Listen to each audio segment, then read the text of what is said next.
Hola, mi nombre es Ángel Natalia. Mi nombre es Jennifer Jaramillo. Ani Andara. Mi nombre es Ana Sofía Mazo. Bueno, vamos a comenzar a tocar el tema de la modernidad para posteriormente tocar cuáles son las promesas de dicha modernidad. Entre esto vamos a tocar los antecedentes de lo que viene siendo la modernidad. Empezamos con la Edad Media.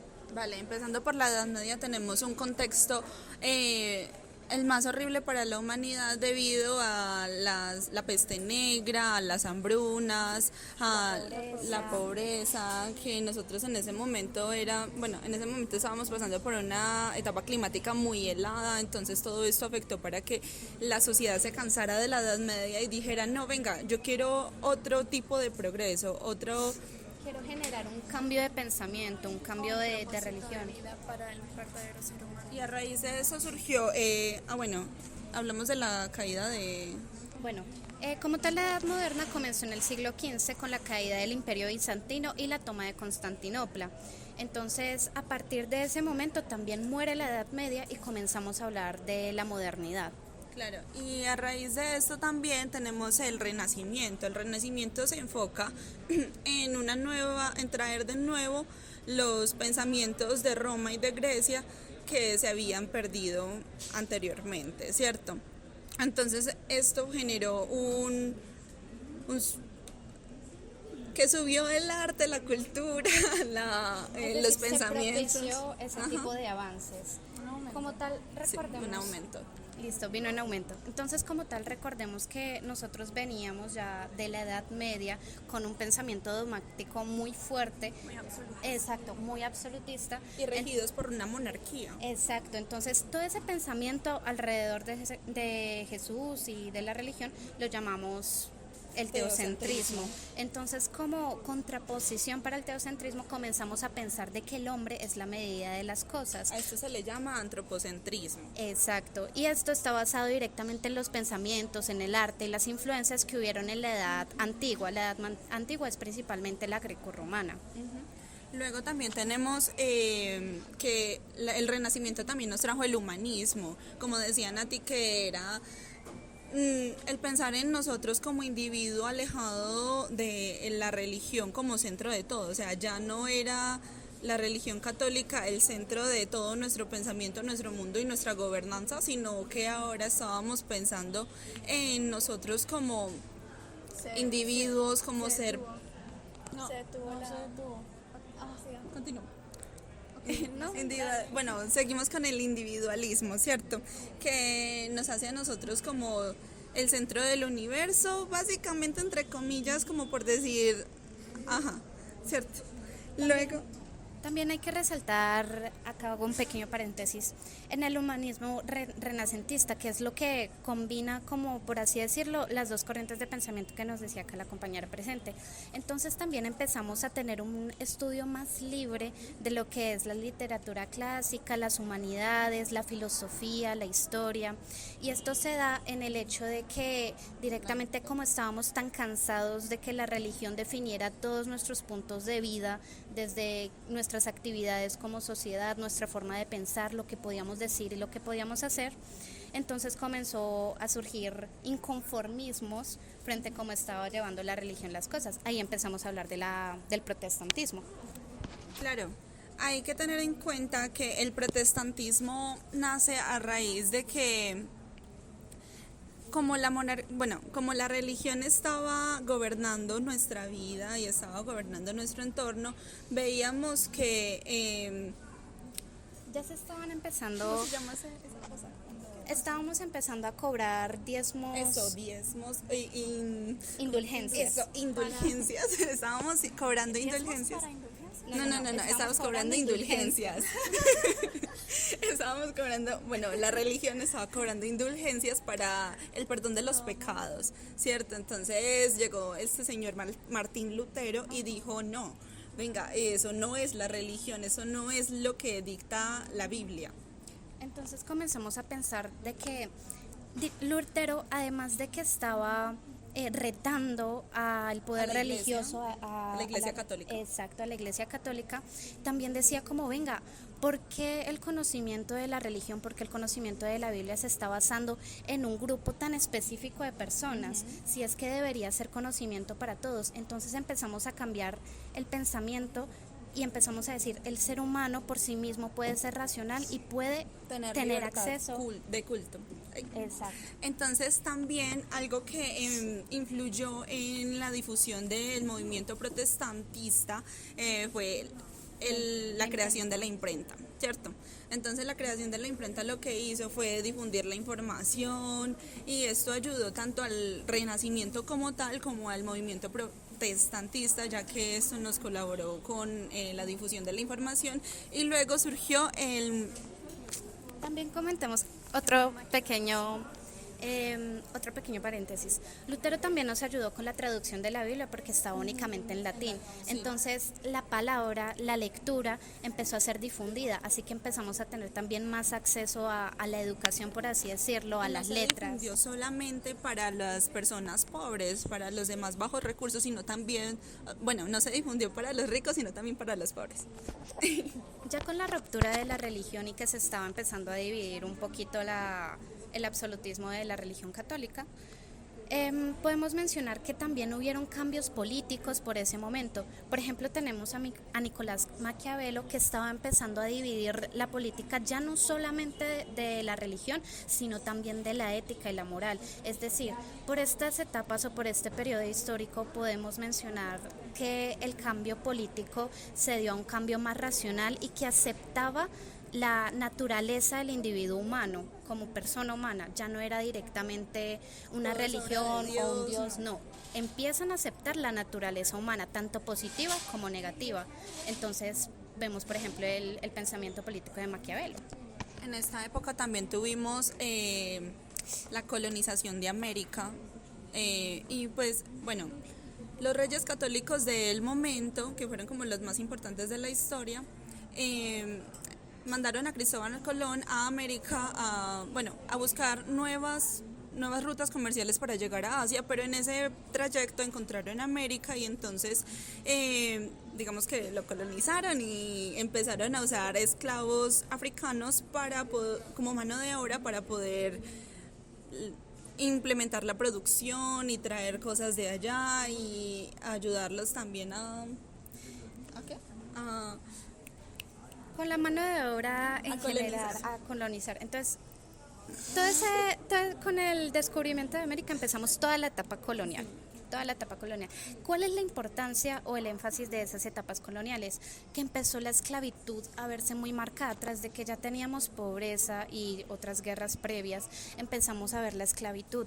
Y siempre que una sociedad empieza a sentir presión o empieza A sentirse oprimida. a sentirse tiende oprimida, a romper esa barra que los va hundiendo para luego en realidad encontrar su propósito. entonces ya veremos que con la colonia y demás, esa presión va a aportar a que más adelante se dé la modernidad. Listo. Esto también fomentó en cuanto a la burguesía, al nacimiento de la burguesía, a su explosión, mejor dicho, para poder inculcar nuevos sistemas de comercio, fomentar el comercio, reducir el poder de la corona, de la corona española, que en ese momento era una potencia mundial. La corona española estaba en América, casi todo Europa y una isla abajo de Asia, si no estoy mal. Bueno, ya en esta parte tenemos también, por ejemplo, el surgimiento de la revolución científica. Empezamos a cambiar en el pensamiento, ya no solamente de la libertad, la paz y la justicia o en pensamientos políticos como lo habíamos mencionado anteriormente, sino que también De poder, más que todo. pensamientos de poder también. Empezamos a pensar también en El cómo mundo que nos rodea. Por ejemplo, empezamos tenemos a este muchacho que nos trajo la teoría de que ya el heliocentrismo, de que el mundo no gira, bueno, todo gira alrededor del mundo, sino que el mundo gira alrededor del Sol, así como los otros planetas. También hubo otro muchacho que nos... Nicolás Copérnico. Eso, Nicolás Copérnico, bien. Hubo otro chico que apoyó esta teoría y que la apuntaló debido a las órbitas de los planetas, y también Galileo Galilei apoyó esta teoría, pero lo mataron por eso, por herejía.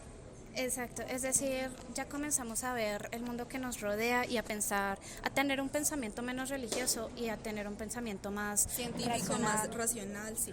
Entonces hay avances, exacto, más individuales, hay avances en la filosofía, en la matemática, en la física, en la ciencia, en la química, en la literatura, en el arte, en la cultura. Entonces, ya acá como pequeño paréntesis, comentar que el hombre comienza a pensar sobre sí mismo, su papel como individuo en este mundo y su potencial creador y pensante, porque es que la religión, como nos fomentaba la forma de qué pensar en base a la Biblia, entonces ya directamente empezamos a ser conscientes de que somos personas racionales. Sí. Y la pasión humana y la naturaleza humana. Bueno, a raíz de esto también aprendimos sobre la anatomía, sobre que ya podríamos usar, bueno, Da Vinci empezó a usar los primeros cuerpos para diseccionarlos y aprender sobre anatomía. Él también dio muchos aportes en cuanto a la planeación, la Mona Lisa, bueno, en fin. Luego sí que... Bueno, vamos a pasar con el tema. Ya hemos mencionado bastantes corrientes de pensamiento, entre esas el racionalismo, el empirismo, que es buscar el conocimiento derivado de la experiencia personal del individuo, y vamos a tocar el tema de la ilustración. Como un abrebocas para el tema de la ilustración, recordemos que fomentaban conceptos como la libertad del hombre y la libertad de decidir por sí mismo. Esta libertad también se pasó al tema económico, entonces los mercantes comenzaron a tener la libertad de comercializar, y esto dio pie al capitalismo, y junto con la industrialización pues dieron paso a la desigualdad social, que ya estamos hablando del siglo XIX más o menos. Entonces ahí vemos el cambio de pensamiento, de valores, como la libertad y el hombre como un ente autónomo. Exacto. Pues con respecto a lo que estabas hablando de la ilustración, una corriente de pensamiento bastante fuerte también fue el mismo individualismo. Entonces aquí ya empezamos a cuestionarnos realmente del derecho divino. ¿Es en serio que la mejor vida lo tiene que llevar el primer estado y el segundo, que era el clero o la nobleza? No. No, entonces por eso la población del tercer estado, que era más que todo los burgueses, los campesinos, los comerciantes, empezaron a rebelarse y a tener un pensamiento más propio de en realidad yo qué puedo hacer con mi vida sin la necesidad de otros que me dirijan mi propia vida. De ahí entonces apareció la misma ilustración, que fue una contraposición al absolutismo y al antiguo régimen, tanto de la iglesia como de los monarcas. Y de ahí pues ya empezamos a ver ciertos cambios significativos, más que todo en el poder, con ciertas asambleas, ciertos congresos, que al principio no fue lo mejor porque también hubieron varias guerras, pero a pesar de eso el pueblo siguió luchando para poder tener esta libertad de conocimiento que en realidad tanto se necesitaba en la población normal. Listo. Debemos tomar en cuenta que empieza a surgir como el primer bucle, que se ve todavía ese bucle en la actualidad, y es el siguiente pensamiento. Dice: debo ser libre para ser feliz. Soy libre de generar mi propio dinero, pero como no tengo dinero inicial o capital inicial, ni tampoco tengo estatus, entonces no tengo grandes progresos. Así que solamente soy libre de vender mi fuerza de trabajo, lo que implica ceder mi tiempo y mi energía en un trabajo que no me paga lo suficiente para progresar, ni me hace libre, ni mucho menos seré feliz. Entonces ese es como el primer pensamiento o el primer bucle que trae como tal el tema de la ilustración. Bueno, con respecto a esto, también podemos ver personas significantes que tenían este pensamiento ilustrado. Un ejemplo es Kant, porque dijo, es posible ser libre fuera de los sistemas.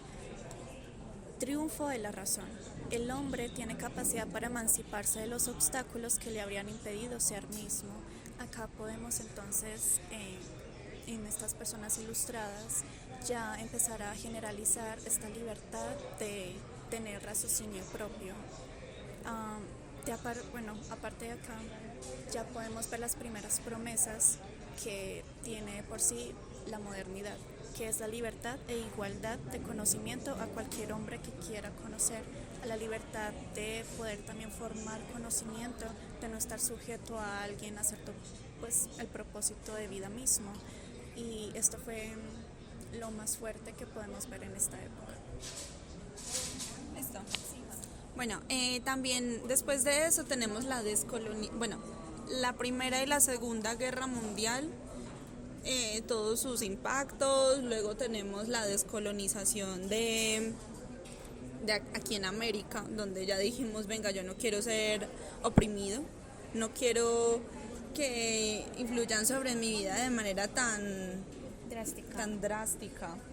Entonces, aquí ya podemos dar a pie prácticamente a la Revolución Francesa, que fue más que todo primero fue toda la Revolución Americana, que esto ya son revoluciones atlánticas. Primero fue la Revolución Americana y luego de ahí ya llegó la Revolución Francesa, que dio a pie la Declaración de los Derechos, primero del hombre y del ciudadano, que ya años posteriores se iba a dar también el declaramiento de los derechos también para la mujer, para ambos, para una mejor igualdad. Gracias. Después de esto tenemos la Guerra Fría, las revoluciones y movimientos sociales que ocurrieron ahí, hablando de la revolución de la mujer, de los derechos de la mujer, el movimiento LGTBIQ+, sí. Y algunas transformaciones en la medicina, en la genética. Ya ahora habíamos descubierto lo que vendría siendo el magnetismo, la gravedad, el magnetismo, la gravedad, la luz, los sistemas a vapor. Es decir, ya de ahí podemos hablar de que se dieron a base de todo esto la primera y la segunda revolución industrial. Entonces vamos a tocar ya directamente el tema de las promesas que nos trae la modernidad. Hablando acerca de las promesas de la modernidad, son 6 principales, ¿cierto? Son el progreso y desarrollo, la libertad de autonomía individual, la igualdad y justicia, la democracia y participación política, el conocimiento y racionalidad y la secularización y laicismo. Bueno, empezando por el progreso y el desarrollo. Una de las promesas centrales de la modernidad era esta, ya que tenían el concepto del progreso, o sea, a través de la razón, la ciencia y la tecnología se pensaba que se iba a avanzar, se iba a llegar a una evolución social, digamos, ¿cierto? Se iban a mejorar los problemas que habían en ese tiempo, ¿ok? Bueno, entonces, un ejemplo de estos que podemos ver en la actualidad es la evolución tecnológica, ¿cierto? Podemos ver que tenemos los celulares, que tenemos los computadores, incluso la IA en la actualidad, ¿cierto? Entonces, pues podemos evidenciar esa promesa cumplida en la actualidad de esa manera. La segunda es la libertad y la autonomía individual. Esta se trata de promover la idea de que los individuos tienen derechos y libertades inherentes, o sea, que todos podemos decidir por nosotros mismos y que tenemos la capacidad de ello. También podemos ver esto en la actualidad, que es una promesa cumplida, ya que todos podemos decidir la manera en la que vivimos, podemos pensar nosotros de la manera en la que queramos con libertad propia, ¿cierto? Entonces, la tercera es la igualdad y justicia. ¿Quieres aportar a esa?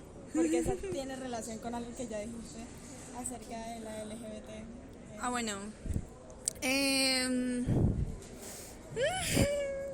Bueno, la libertad y justicia busca la igualdad de los derechos sociales y pues podemos apreciar que, por ejemplo, se ha logrado un avance importante en cuanto a la aceptación de la mujer, en cuanto a que ya no tenemos tanta presencia en cuanto a esclavitud, los derechos de los humanos se ven más importantes hoy en día, les damos más importancia y tenemos como este momento LGTBI con más Ok, mira. Ok, pues básicamente lo que se buscaba a través de este era romper con la desigualdad social, ¿cierto? Y buscar la justicia social, que es exactamente lo que dijo mi compañera con esos ejemplos que están muy bien, gracias. Bueno, el siguiente es la democracia y la participación política. La modernidad defiende la idea de que la democracia es la forma de gobierno legítima y que todos los ciudadanos debemos participar en decisiones políticas. Lo podemos ver otra vez en la actualidad, desde que cae la monarquía vemos que todos tenemos poder de decisión, ¿cierto? Ya sobre quién va a ser nuestro gobernante, quién nos rija a nivel político, ¿ok? Entonces vamos al 5, que es el conocimiento y racionalidad. Este habla acerca de que se considera la ciencia como el centro de la razón. Ya no vamos a las creencias imaginarias, digamos, mitológicas para buscar una razón, sino que nos guiamos de los conocimientos, ¿cierto? De los libros, de lo que ya está estudiado, de lo científico. y seguimos estudiando incluso más cosas. Por ejemplo, podemos tener en cuenta que ya hemos logrado ir a otros planetas, tenemos robots en otros planetas y bueno, eso. Exacto, bien. Y por último es la secularización y laicismo, que habla acerca de la separación de la religión y del Estado. Podemos ver esta en la actualidad como que ya todos tenemos libertad de culto, o libertad de practicar culto o no practicar culto. O sea, tenemos libertad de irnos a esta religión, de irnos a esta otra, o de simplemente no practicar ninguna. Y bueno, con eso culmino la parte de las promesas. Bueno, las promesas pueden verse cumplidas en algunos aspectos, pero no en todos. También tenemos esta modernidad líquida que nos plantea que hay avances, pero no necesariamente en este momento estamos en una época de progreso constante. Y ya, gracias. Muchas Hasta luego.